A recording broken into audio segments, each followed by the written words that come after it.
and welcome to GameSack. Let's take a look at some new games released for some old consoles. Now, not every single game in this episode was released brand new in the last couple of weeks or something like that, but they have all been released long after the retail life of the system has ended. There are a few games, though, that are minty fresh as of the time of this episode. Anyway, let's start out with an ambitious project from Bitmap Bureau.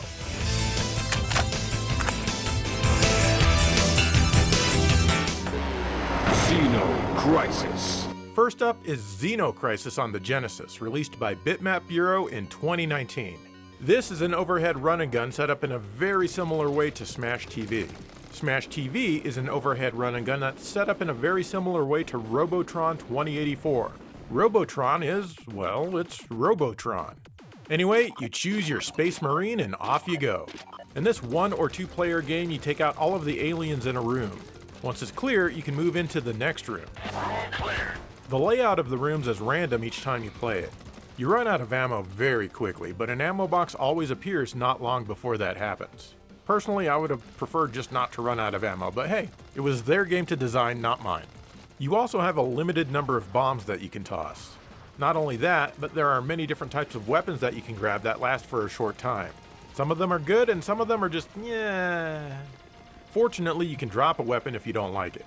You'll also collect lots of dog tags, and this is the currency in the game.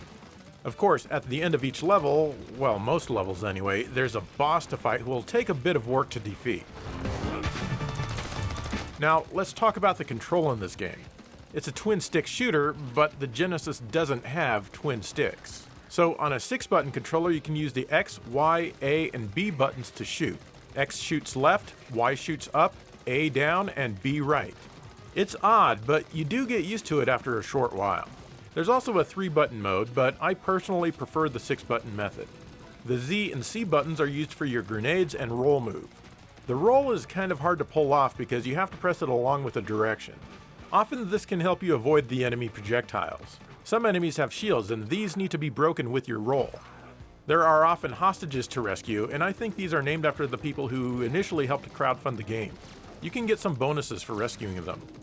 Between levels, you can upgrade your abilities by using all of the dog tags you've collected. These are all pretty high priced, and I can't imagine ever being able to afford everything, so pick and choose wisely. Still, the game may be a touch too hard for its own good. Just a touch. You only have 1 life and 3 continues, though you can buy more continues for an outrageous price. Amazingly, this game has never pissed me off, and I'm always eager to try again. The later levels are perhaps a bit too long because they're not only huge, but it takes forever to clear a room. The graphics are quite good with plenty of detail and some nice animation, especially on the bosses. The sound and music, however, are outstanding.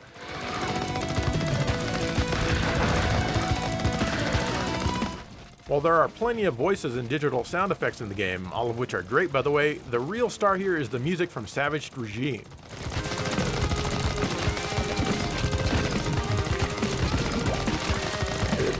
This individual really knows their way around the Genesis sound chip. I'm telling you, I would have been floored if I heard music like this in a Genesis game in the 90s, and you would have been floored too. Hell, I often power this game up just to listen to what my Genesis can do via the sound test. This game really surprised me, and it makes me happy that the Genesis is still alive and kicking quite hard. Seriously, this is a popular console. It's been getting a ton of new games.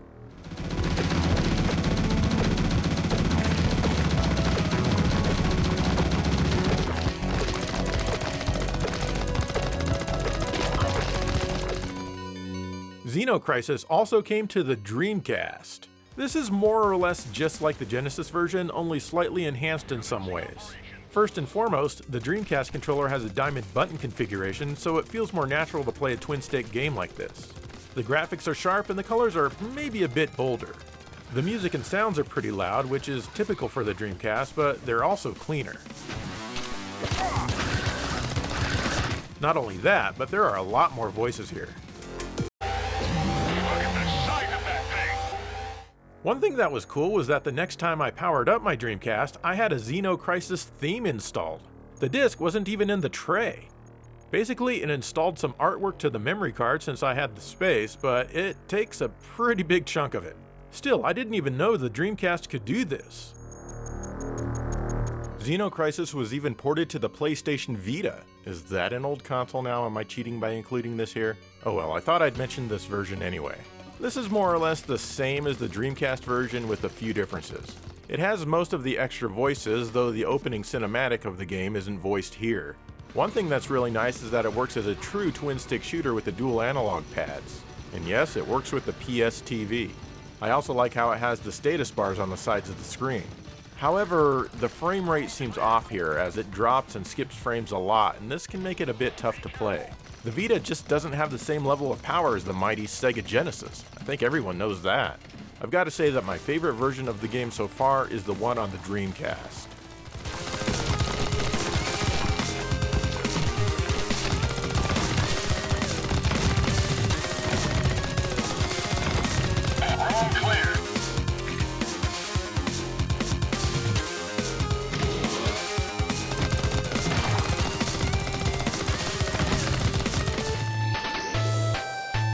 Nyx: The Paradox Relic is a new game from Dustin Huddleston which was released in 2020 for the NES. This is a Metroidvania game but without any Castlevania. In this one, you play as a furry. So maybe the genre here is furroid? Yeah, I'll go with that. Anyway, as I said, you're a furry and you're after two other furries, at least in the beginning. In order to find them, you must search through a huge base that's been abandoned for ages. As you explore these ruins, you're always holding your gun straight out, ready to murder anything that gets in your way. I like that. Of course, you'll find lots of areas inaccessible in the beginning. As you'd expect from a game in the furroid genre, you can get new items like keycards to open up areas and also new abilities to make it to places you couldn't before. You can switch between special abilities with the select button once you have more than one. The control could definitely use some work. Diagonals are not allowed at all. For example, you can't crouch unless you press straight down, and you can't high jump unless you press straight up. Not only that, but everything feels super slippery. It can be infuriating when trying to make some of these jumps because you just slide off the edge to your doom instead of actually jumping like you intended. And yeah, this game has lives that can run out despite having a save feature. Every time I got a game over, it told me to press start to continue. I did, and instead of continuing, it started a new game. I'm not using a rapid fire or slow motion controller or anything. You also can't jump across this chasm since you can only do a high jump while standing still. Some places where you'd expect to fall to a screen below instead kill you like a regular platformer. Once you get keycards, the doors on other screens are automatically gone instead of opening up when you get to them. I would have liked to have seen an opening animation or something once you got to a door that you've never been through just so you could tell you've never been through it before. The graphics are pretty minimal, as is much of the music. I'm not into furries at all, so the character design isn't really appealing to me. But I know that there are plenty of you out there who love furries. No hate, just because you like them doesn't mean I have to. And just because I don't doesn't mean you have to stop. This game has potential, but it sure could use a map right from the start and definitely better controls. Hopefully the digital version can be updated.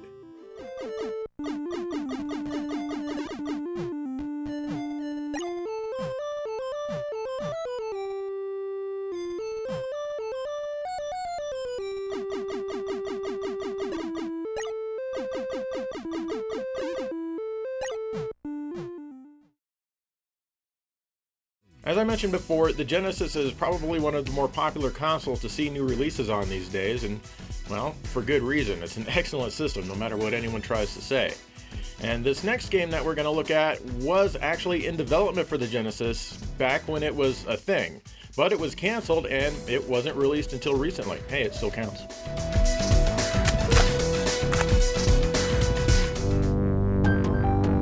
This is Ultracore on the Genesis. This was a game known as Hardcore that was being made by the developers who would eventually become known as DICE. DICE, of course, is best known for Rally Sport Challenge on the Xbox as well as some other game or something. Seriously, we need a new Rally Sport Challenge. I'd rather have that than Battlefield. Anyway, this game got canned by its publisher Psygnosis and then resurrected decades later when the Mega SG from Analog was released. This game was built into that console. However, it was eventually released physically on cartridge from Strictly Limited, and that's what I'm playing here.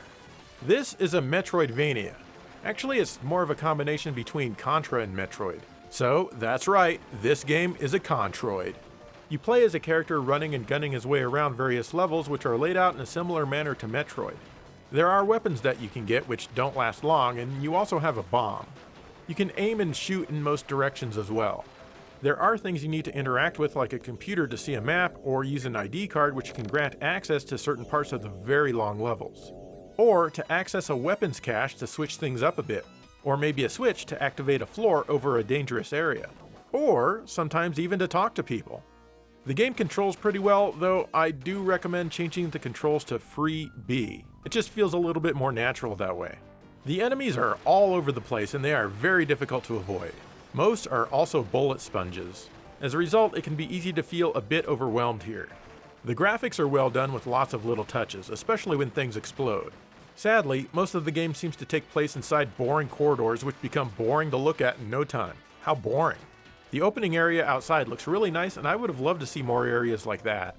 Both the music and the sound effects are cranked up to 11 here. This is a very loud game. The music is generally pretty good, but you can tell right away that it's European with motifs like this. Or this.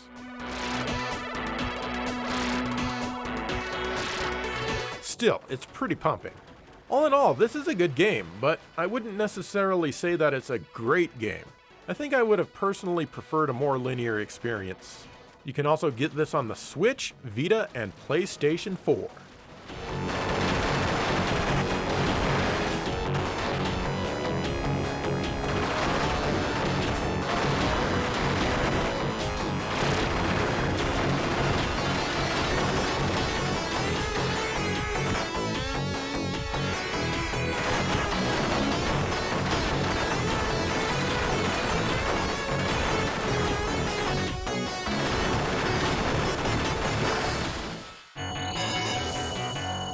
Also from Strictly Limited is Darius on the Genesis, which is fully licensed by Taito.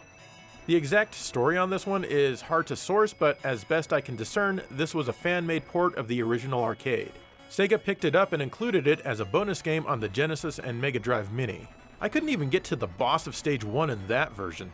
The Genesis version lets you respawn where you die, but other than that, it's pretty much identical to the arcade, except there's just a single screen here rather than the 2 or 3 in the arcade. I think it only had 2? I've never seen it. Should have had 20 screens. This release seems more balanced, but it is in no way an easy game. The action is absolutely crazy, and you need to have super quick reactions. Memorizing the enemy patterns will help, but I think that reaction speed is a bit more important here. The graphics are faithful to the arcade, and as a result, they're not mind-blowing or filled with effects or anything. There isn't any slowdown, which is good. The sounds are also quite faithful, and I think this is where a lot of the game's 32 megs went, as it needed to use samples to recreate the arcade. He, she, or they did a great job. There aren't any continues, which kind of sucks, not even if you play on easy, which is the blue ship. Playing on that mode results in enemies needing fewer shots to die. There's also a boss rush mode. This is a great port if you're a fan of the original Darius.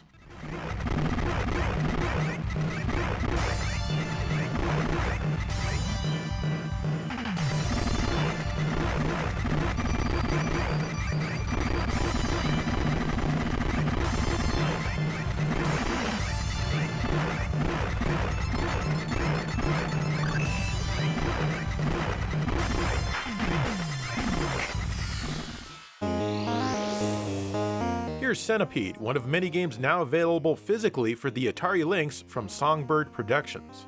This was more or less complete, but never released by Atari. So not only is this a new game for an old console, it's a new old game for an old console. No, yeah, I think I got that right. Songbird snatched up the rights to finally release it physically. What can I say? It's Centipede on the Lynx. The good news is that at least you can play it in the Lynx's Tate mode so that it resembles the arcade a bit more. But as far as the graphics and audio are concerned, there's not much going on here. The Lynx is the only portable system ever to have games in Tate mode.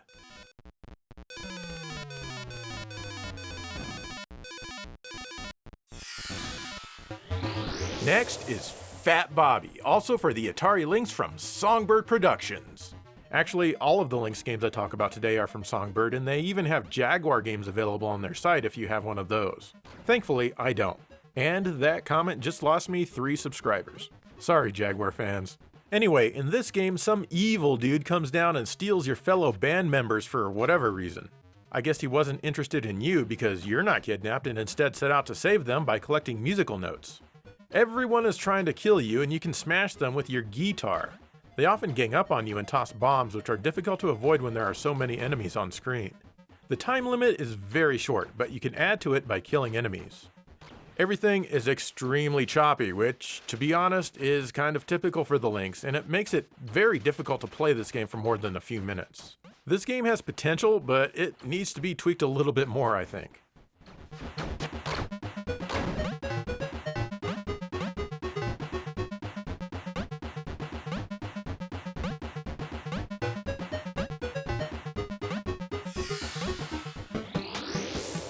Next is Championship Rally. This is an overhead game set in a world where only 90-degree turns exist and momentum physics are ramped up to 11. That's not all though, there are plenty of things to bump into on the sides of the road. You really need to watch the map as well, as you want to make sure you're going the correct way. Despite multiple attempts, I simply could not place better than 3rd place in this game. That's out of 4 possible positions. The AI is way better than you, and the game just isn't appealing enough for me to want to keep trying. Again, this one has potential, but boy, it sure needs some serious tweaking.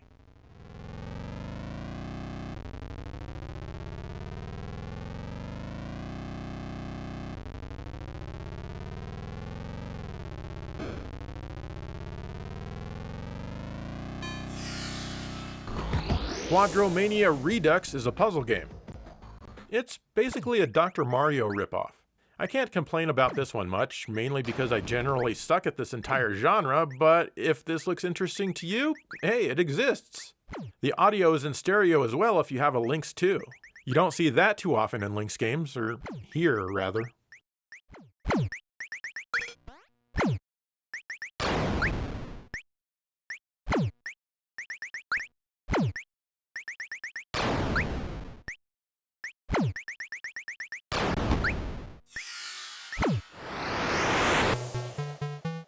I thought Hyperdrum looked really cool.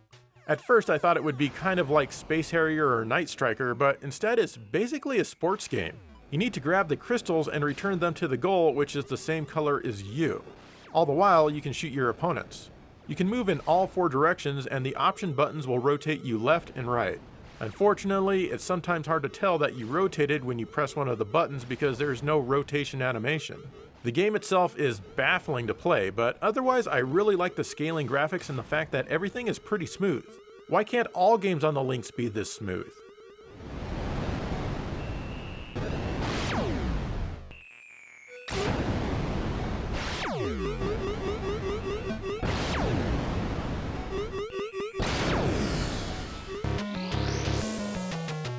The final Lynx game I'll talk about today is Ryden.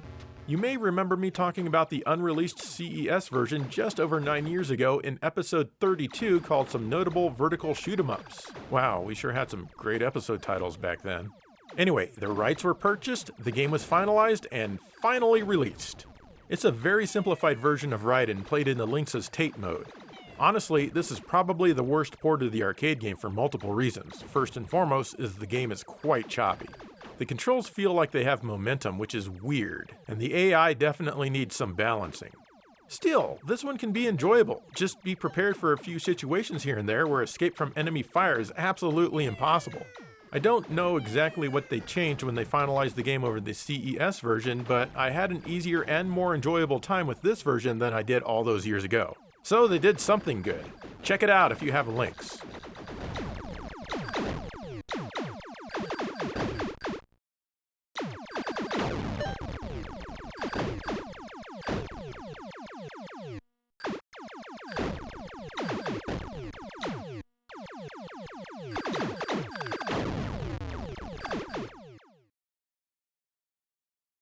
All of the games I talk about in this episode have received physical releases, except for this next one.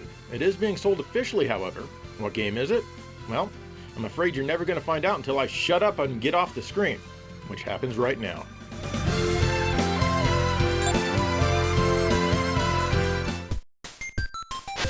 In 2020, Namco released Namco Museum Archives Volume 1 for the various modern consoles.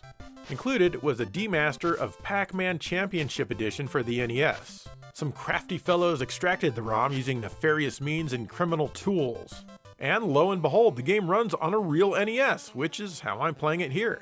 So technically, a brand new release from Namco for the NES in 2020. Well, actually, this is based on the work of a Japanese hacker called Coke774 from over a decade ago. Namco did enhance that quite a bit, however, with much beefier music and some visual effects as the playfield expands. It also pulsates to the music now.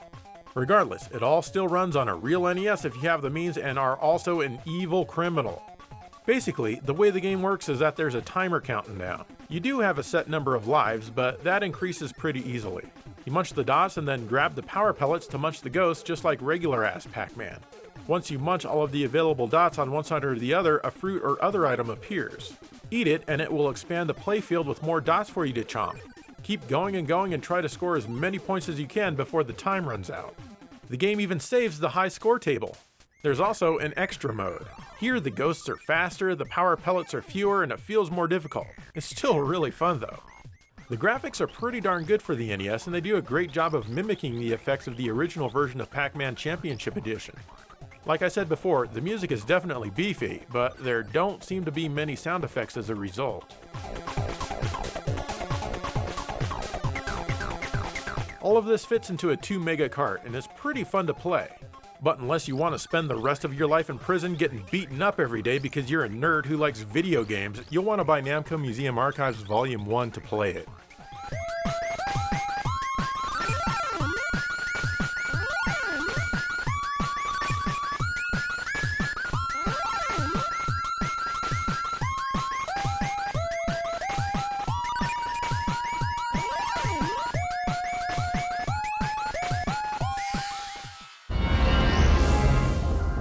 This is Xenocider on the Sega Dreamcast, released by Retro Sumus in 2021.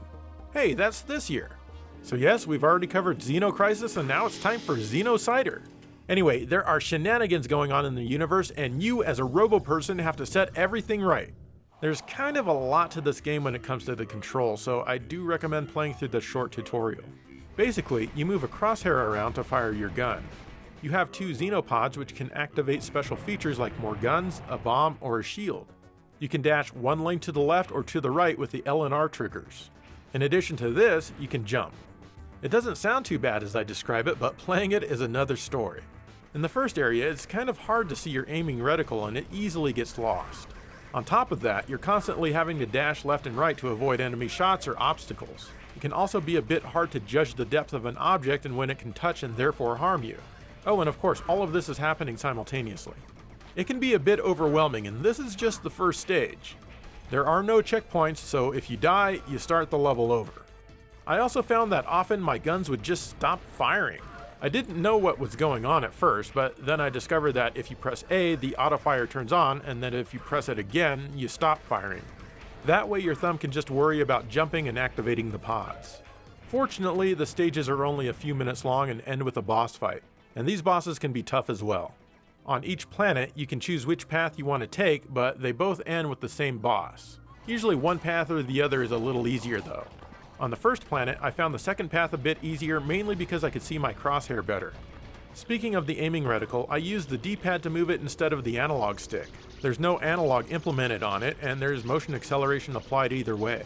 Using the D-pad just felt more precise to me, especially after I cranked up the speed in the options screen. After you defeat a boss, you can play a bonus level where you try to shoot down all of the enemies for an extra coin. Then you can power up your abilities with these coins. I personally recommend powering up the nukes and your armor. Oh, and once you lose all of your lives, it's game over with no continues and it doesn't save your progress. You start from the tutorial stage each time, though you can skip the tutorial. You can also buy more lives with your coins. Get ready! After you play the game and get a game over, a save file is created and you can play the Fantasyland mode from the title screen. This is a love letter to Space Harrier if I ever saw one. Of course, it's using the game's 3D engine, so it's weird, as Space Harrier games with polygons tend to be. It's not a straight up object for object port or anything, as there are some original stages here as well.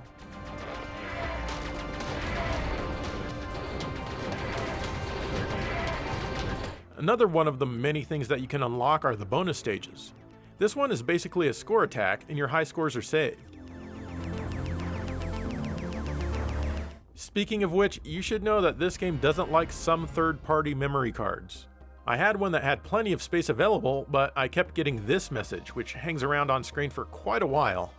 The game only uses 2 blocks, and I had no issues with the real Sega VMUs. The graphics in this game are sharp and sometimes colorful. The field of view is extremely wide, giving everything sort of a distorted look. The sound effects are average, but the synth music is pretty good. I like it. This game is good, but it does require some Zen-like focus, especially at first. The meek need not apply.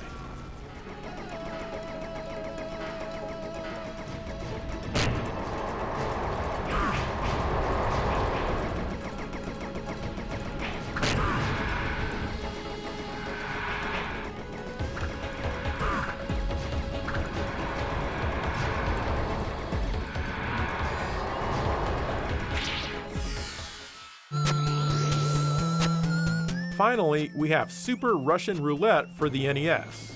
This game was kickstarted in 2016. There weren't many physical copies produced, and it goes for a pretty hefty sum these days. Basically, it's 1 to 3 players taking turns against an on-screen cowboy in a game of Russian roulette. That's basically where there's 1 bullet in the gun's chamber, you spin it, point it to your head, pull the trigger, and hope for the best. You keep playing this until someone dies. Not in real life though, this is only a video game. You play this with the zapper. The controller is hooked to port 1 and you spin the chamber by pressing the A or the B button. Then you point the gun at the screen and pull the trigger and test your luck. If you see the skull, you died. If you see the word click, you are a lucky bastard. Oh, and here's a tip. Don't point the gun directly at the cowboy, otherwise he will shoot you. You're mine! You can customize how the cowboy looks and also increase the size of your chamber to make the game a bit easier. Otherwise, that's pretty much all there is to this game. However, we've got to take notice of the presentation here. Everything is voiced and it sounds pretty good for the NES. I like you. You look like a buckle bunny. Hey, it's Buckle Bunny. The game swears a lot, so be sure to shield your children from this game, otherwise they might grow up to be evil. I mean, you heard cuss words when you were a kid, and look what happened to you. Holy shit! That was fast. The music is pretty good as well, all produced by the internal sound chips and not any add-on chips.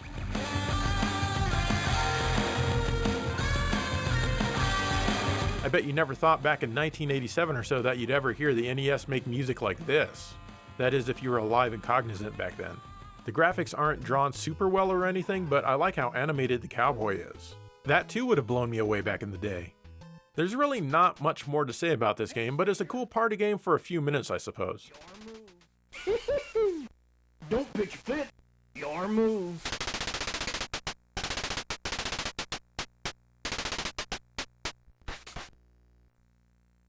Straight shooter. Oh, geez.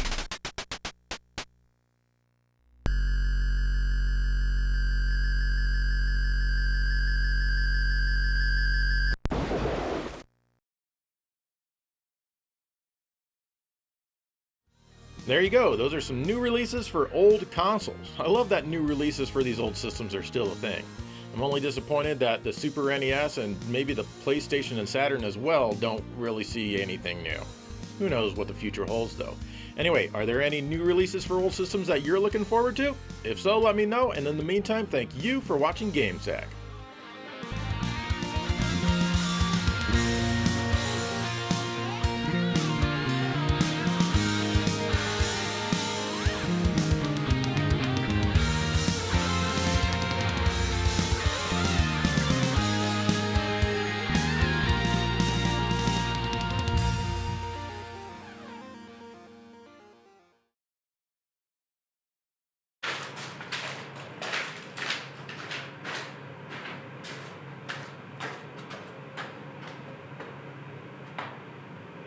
Oh no! Did someone break in my house and steal my stuff? This is not how I left my basement. I better go check to see if my games have been stolen.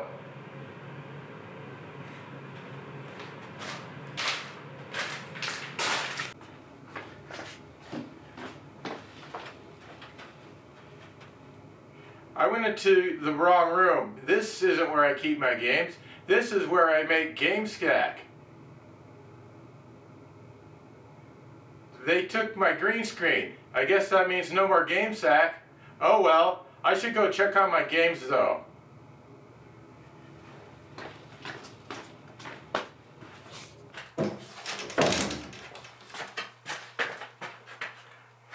Oh no, somebody took my Afterburner poster.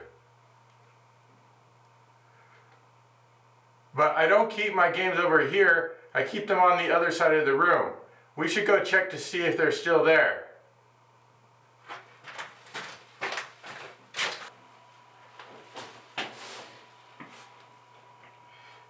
Oh no, where did all my games go? They're not here. Darn burglars! What am I gonna... Oh, that's the doorbell. I wonder who it could be. Hold on right here. I'm gonna go check see who's at the door.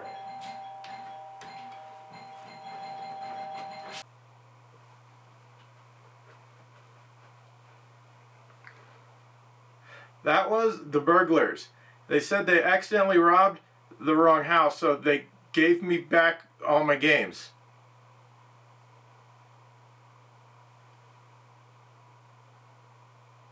They also gave me $5, so I can use that to buy a new green screen and keep making GameStack.